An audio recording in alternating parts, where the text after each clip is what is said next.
그의 형들이 세겜에 가서 아버지의 양떼를 칠 때 이스라엘이 요셉에게 이르되 내 형들이 세겜에서 양을 치지 아니하느냐?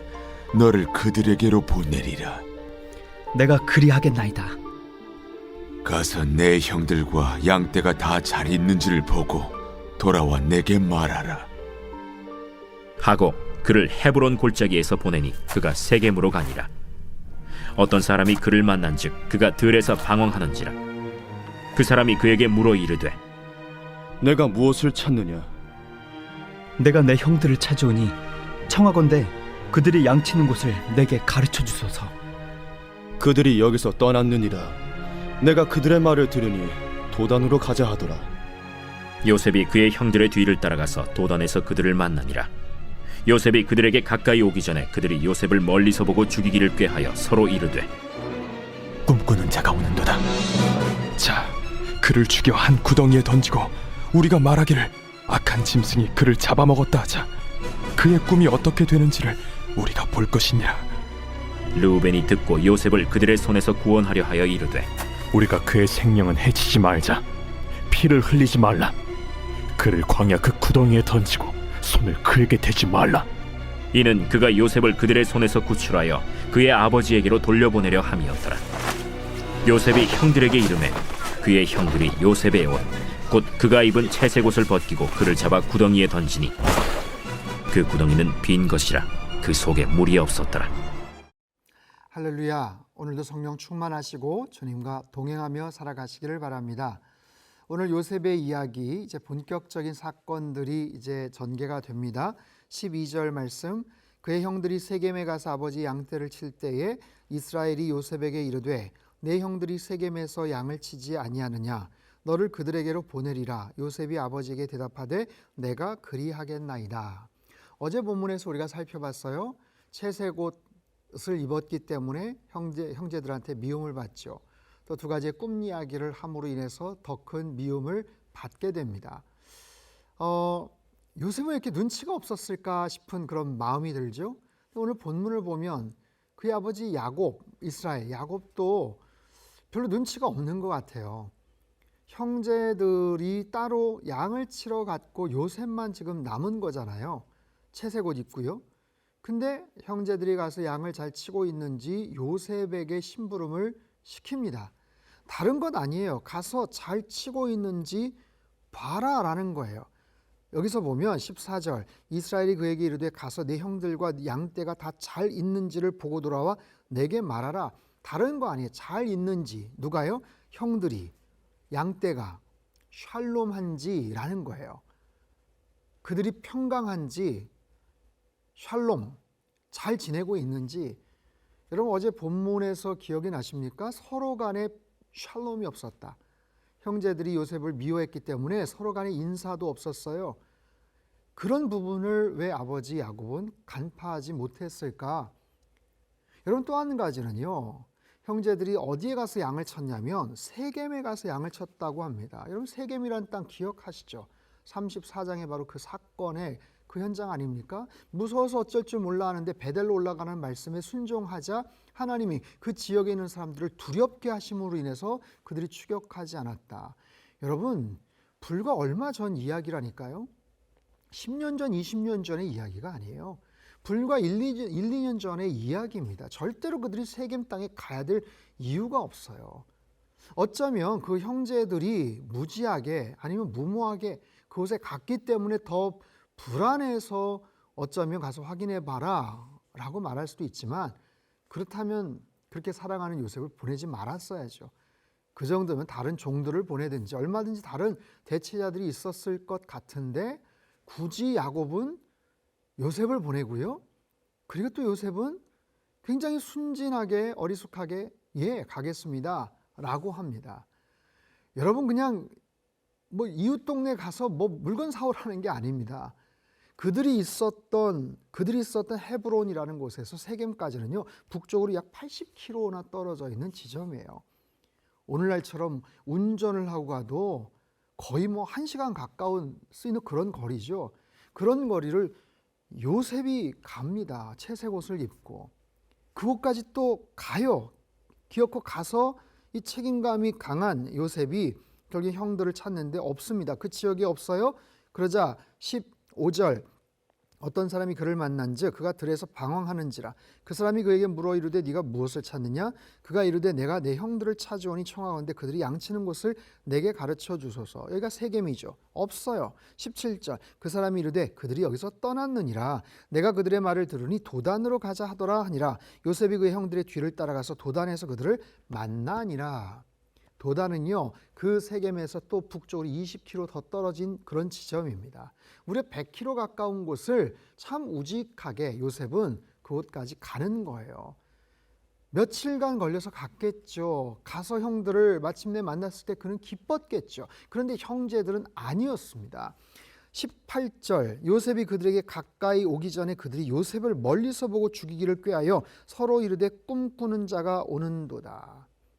놀라운 사실은 뭔지 아세요? 가까이 오기도 전에 먼 발치에서 요셉을 알아봅니다. 한눈에 알아봤던 이유는 채색옷 때문이었을 겁니다.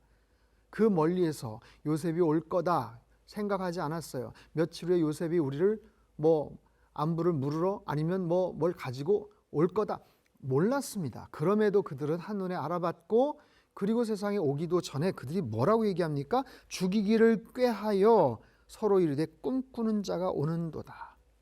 꿈쟁이가 저기 온다. 자기들끼리 서로 불렀던 거죠.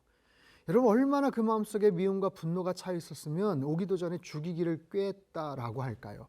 그리고 그 생각은 행동으로 연결이 됩니다. 20절 자 그를 죽여 한 구덩이에 던지고 우리가 말하기를 악한 짐승이 그를 잡아먹었다 하자 그의 꿈이 어떻게 되는지를 우리가 볼 것이니라 하는지라. 여러분 놀랍지 않습니까? 그를 죽여서 한 구덩이에 던지자라는 거예요. 그들의 그 악한 계획 이미 시나리오가 다 짜 있습니다. 악한 짐승이 그를 잡아먹었다 하자 그 꿈이 어떻게 되는지 우리가 한번 보자 라는 거예요. 죽이자, 던지자, 거짓말하자 그리고 그 꿈쟁이 꿈이 도대체 어떻게 될지 한번 지켜보자. 여러분 이거는요 금방 나온 게 아닙니다. 즉흥적인 게 아니에요. 평상시에 그렇게 생각을 했던 거죠. 마음속에 그런 분노가 있었던 거죠. 미움이 있었던 거죠. 저 자식 진짜 언제 한번 내가 혼찌검을 낼게. 그냥 어떻게 죽여버리자. 이런 마음이 있었던 거예요. 여러분 창세기에 형제들 간의 그런 비극적인 그런 장면들이 몇 군데 등장을 하죠. 대표적인 게 뭡니까? 가인과 아벨의 모습이죠. 질투 아니에요? 아벨의 제사를 받아주신 것에 대한 가인의 질투, 그 분노, 그 질투를 결국에는 실행으로 옮기죠. 그래서 아벨을 죽이는 첫 번째 살인자가 되지 않습니까? 두 번째가 누구예요? 에서와 야곱이에요. 야곱이 장자권을 빼앗은 그리고 억지로 이렇게 받아 놓은 것에 대해서 에서가 마음속에 분노를 품고 죽이고 싶은 그런 적개심이 있었던 거죠. 세 번째가 바로 이 요셉의 형들 요셉을 죽이고자 하는 바로 그런 모습입니다. 여러분 우리의 마음과 우리의 생각은 굉장히 중요합니다. 여기서 명령을 내리죠. 그 마음을 그 생각을 평상시에 어떻게 관리하느냐는 것은 대단히 중요합니다. 그 속에 악한 생각이 꽉 차 있었기 때문에 그 계획이 어떤 상황에 딱 연결이 되니까 그대로 실행으로 옮길 수 있다라는 거예요. 이 상황을 맏아들이죠. 르우벤이 듣고 21절 요셉을 그들의 손에서 구원하려 하여 이르되 우리가 그의 생명을 해치지 말자. 야 아무리 미워도 그렇지 그래도 우리 동생인데 야 죽인다니 말이 되냐라는 거예요. 22절 르우벤이 또 그들에게 이르되 피를 흘리지 말라. 그를 광야 그 구덩이에 던지고 손을 그에게 대지 말라. 이건 뭐냐면 대신 다른 방법으로 좀 혼내주자. 겁을 좀 주자. 하지만 그 마음속에는 그렇게 하고서 그를 구출하고 싶은 그런 마음이 있었어요. 그런 의도가 있었어요. 그럼에도 불구하고 결국에는 형들은 요셉을 붙잡아서 어떻게 합니까? 죽이지는 않지만 23절 요셉이 형들에게 이르매 그의 형들이 요셉의 옷 곧 그가 입은 채색 옷을 벗기고 그를 잡아 구덩이에 던지니 그 구덩이는 빈 것이라 그 속에 물이 없었더라. 채색 옷을 벗겼습니다. 그들의 마음속에 굉장히 그 미움과 분노의 대상인 바로 그 채색 옷 그리고 들었던 그 말, 그 꿈이 어떻게 되는지 한번 보자. 이놈의 꿈쟁이 한번 혼내주자. 바로 그거죠. 그러면서 형들이 잡아서 구덩이에 그를 팽개칩니다. 내동댕이 치는 거죠. 그런데 사랑하는 성도 여러분, 이런 어려운 상황에서도 하나님의 은혜가 있어요. 그 구덩이는 빈 구덩이였어요. 물이 없는 텅 빈 그런 구덩이. 그 속에 물이 없었더라. 물이 있었다면 위험했겠죠. 그런데 물이 없는 그 구덩이에 던져집니다. 위기 속에서도 하나님의 은혜가 있었고 하나님의 돌보심이 있었더라라는 거예요. 자, 오늘 본문을 통해서 세 가지를 우리가 살펴볼 수 있는데, 첫 번째는 뭐냐면 야곱의 실수죠. 잘못된 판단이죠. 요셉을 보냈다는 것. 그럼에도 불구하고, 그런 인간의 실수와 잘못된 판단에도 불구하고 결과적으로 볼 때 하나님은 합력하여 선을 이루시더라라는 거예요. 두 번째, 그들의 악한 그 생각과 계획이 실행으로 옮겨지는 것을 봅니다. 여러분, 내 안에 있는 감정, 생각, 분노 조절 잘 하셔야 됩니다. 그렇지 않으면 그것이 언제든지 촉발되어서 내가 생각하지도 못했던 그런 또 다른 내 모습을 볼 만큼 악한 행동으로 연결될 수 있다는 거예요. 마지막 세 번째, 물 없는 구덩이, 최악의 순간에도 하나님의 은혜는 언제나 항상 존재하더라라는 거예요. 여러분, 지금 우리의 상황이 형편이 어떠한가, 힘들고 어렵고 관계적인 불편함이나 정말 막막할 수 있는 그런 상황에도 불구하고 하나님은 결국에는 합력할 선을 이루시고 그 어려운 최악의 상황에도 하나님의 은혜로 우리들을 항상 지켜 보호하신다. 이 사실을 늘 기억하시고 요셉의 인생이 어떻게 펼쳐지는지 한번 또 기대하시면서 우리가 이 말씀 가운데 나아갔으면 좋겠습니다. 오늘도 승리하시고 주님 안에서 평안하시기를 주님의 이름으로 축복합니다. 기도하겠습니다. 하나님 아버지, 인간의 실수와 잘못된 결정과 판단에도 불구하고 하나님은 합력하여 선을 이루시는 하나님이신 줄 믿습니다. 최악의 상황에도 하나님의 은혜는 언제나 함께한다라는 것도 우리가 깨닫습니다.